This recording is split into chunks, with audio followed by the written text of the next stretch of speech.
नमस्कार दोस्तों, पतंजलि आईएएस के ऑनलाइन प्लेटफॉर्म पे आपका स्वागत है। आज हम चर्चा करेंगे कि नागालैंड में जो डीजीपी की अपॉइंटमेंट से रिलेटेड जो इश्यू हुआ वो क्या था, उसको समझेंगे। राजस्थान में भी हम आरएएस और एसआई के इंटरव्यूज हो रहे हैं, आरएएस के होने वाले हैं, तो उस पर चर्चा करेंगे क्या इश्यू है।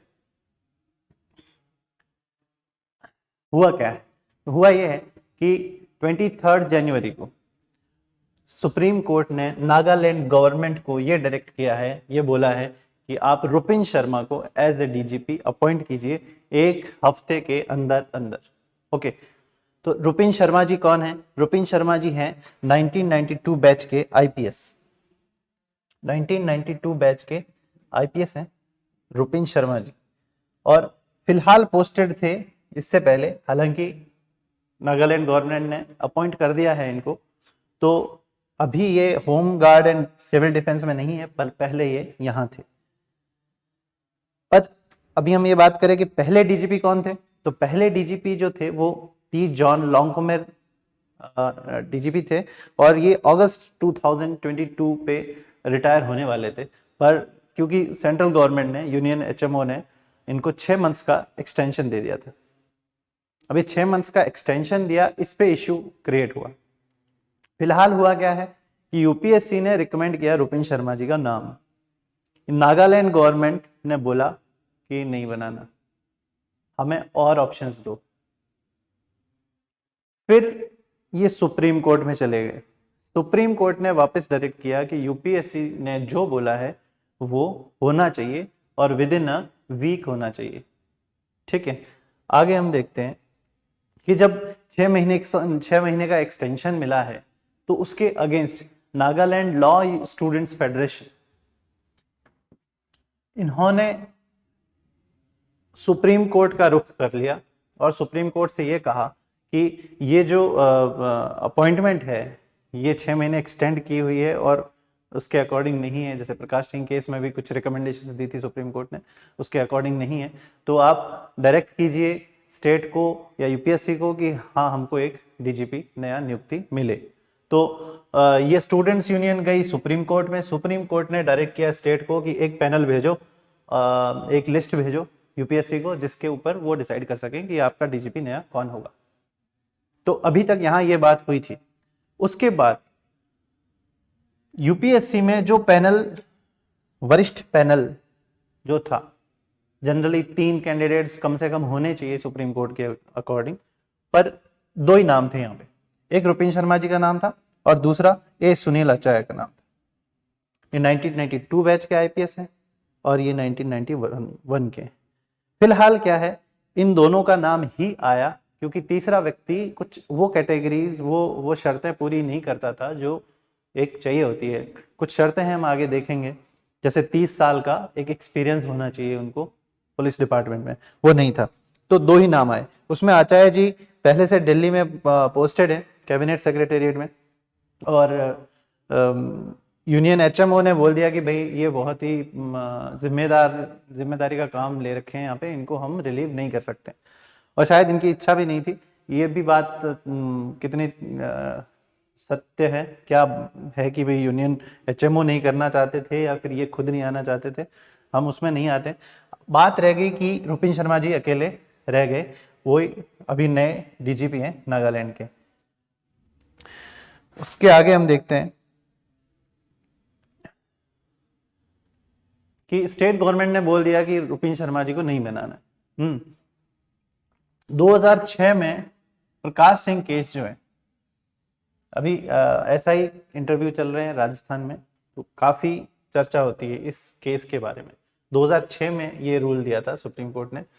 उन्होंने ये कहा था कि एक पैनल जो सबसे पहले तो देखो, सबसे पहले तो स्टेट गवर्नमेंट एक लिस्ट भेजेगी यूपीएससी को, यूपीएससी उनमें से कुछ नाम भेजेगा। वो बड़े राज्यों के लिए 3 नाम होंगे कम से कम, और छोटे राज्यों के लिए 2 नाम होंगे कम से कम। तो इस तरह से फिर उनमें से राज्य सरकार किसी एक का चयन कर सकती है अपने डीजीपी के तौर पे। तो कम से कम 3 नाम होने चाहिए बड़े राज्यों के लिए। तो यूपीएससी को यह भी बोला गया कि आपका जो एज क्राइटेरिया है, एक्सपीरियंस क्राइटेरिया है, वो 30 साल से घटा के 25 साल कर दो। 25 साल, इसीलिए कि छोटे राज्यों में कभी कभी ऐसा होता है कि 30 साल के एक्सपीरियंस के लोग ही नहीं मिलते, या मिलता है तो एक या दो मिलते हैं, तो फिर वो पैनल ही पूरा नहीं हो पाता जिसमें से सिलेक्शन करें, तो एक ही व्यक्ति का नाम आता है, उसी को सेलेक्ट करना पड़ता है। पर इस केस में सुप्रीम कोर्ट ने क्या बोला, हालांकि ये गाइडलाइन सुप्रीम कोर्ट की है, पर इस केस में सुप्रीम कोर्ट ने ये बोला कि 25 साल वाला अगर यहाँ लागू करते हैं ना, तो डीजीपी ऐसा व्यक्ति बन जाएगा जो कम उम्र में होगा और उससे नीचे की पोस्ट पे उससे वरिष्ठ व्यक्ति भी होंगे, तो यहाँ पर एक विरोधाभास क्रिएट हो जाएगा, एक हायरार्की में एक कॉन्फ्लिक्ट क्रिएट हो जाएगा। इसलिए सुप्रीम कोर्ट ने, हालांकि उनके अपने शब्द थे, मेरे शब्द अलग हैं, सुप्रीम कोर्ट की गाइडलाइंस एक्चुअली हैं क्या। सुप्रीम कोर्ट ने ये बोला है कि DGP should be selected by state government among 3 most senior officers. 3 officers होंगे मोस्ट सीनियर, उनका बेसिस क्या रहेगा, एक तो लेंथ ऑफ सर्विस कि वो कितने टाइम से सेवा में है, दूसरा उनका बहुत अच्छा रिकॉर्ड होना चाहिए, तीसरा कि रेंज ऑफ एक्सपीरियंसेस, तो अच्छा अनुभव होना चाहिए उनको। और एक बात उन्होंने ये बोली कि इनका जो टेन्योर है, जो कार्यकाल होगा वो फिक्स होगा 2 साल के लिए, इससे ज्यादा नहीं हो सकता, मैक्सिमम 2 साल। ओके, और एक बात ये भी बोली कि जो ऐसे व्यक्ति को नहीं अपॉइंट कर सकते जिसका रिटायरमेंट 6 महीने में ही होने वाला है। ओके, 6 महीने में रिटायरमेंट होने वाला, उसका भी नहीं कर सकते, और ज्यादा से ज्यादा आप 2 साल उसको रख सकते हो। So DGP can be removed only in special circumstances, कि एक्सेप्शनल सर्कमस्टांस हो, बहुत ही कुछ अलग ही घटना घट गई हो, तभी आप डीजीपी को रिमूव कर सकते हो, वरना नहीं कर सकते। ये सुप्रीम कोर्ट की बातें थी।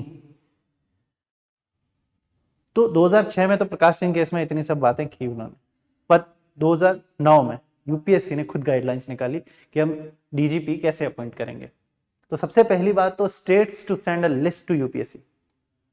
6 महीने पहले जो डीजीपी फिलहाल इनकम्बेंट है, जो अभी पीठासीन सॉरी हम बोल सकते हैं जिसको, जो अभी इनकम्बेंट है, हिंदी में क्या बोलेंगे इसको, उनकी रिटायरमेंट से 6 महीने पहले ही यूपीएससी को एक लिस्ट भेजेगा स्टेट, और उसमें ध्यान रखेगा कि 30 ईयर ऑफ एक्सपीरियंस, इसमें सुप्रीम कोर्ट की सजेशन 25 साल वाली यहां नहीं मानी गई है, और सर्विस रिकॉर्ड देखा जाएगा, परफॉर्मेंस अप्रेजल देखा जाएगा, और विजिलेंस क्लियरेंस, विजिलेंस सर्टिफिकेट मिलता है एक, तो हायर जब डीपीसीज होती हैं तो उनमें ये सर्टिफिकेट काम आता है, specially police department.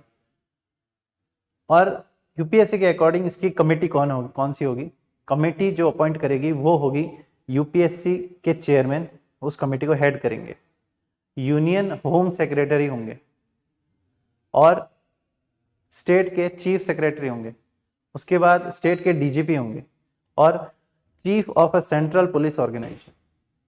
Central police organisations बहुत सारी हैं, उनमें से किसी एक के चीफ होंगे वहां पर। तो ये कमेटी है जो अपॉइंट करती है डीजीपी को। फिलहाल ये प्रश्न इंटरव्यू के हिसाब से और करंट अफेयर के हिसाब से आपके लिए इंपॉर्टेंट है। जैसे ही कोई दूसरा पॉइंट, दूसरी कोई घटनाक्रम होगा तो उसके साथ नए करंट अफेयर्स के साथ मैं यहाँ पे उपस्थित होऊंगा। Thank you.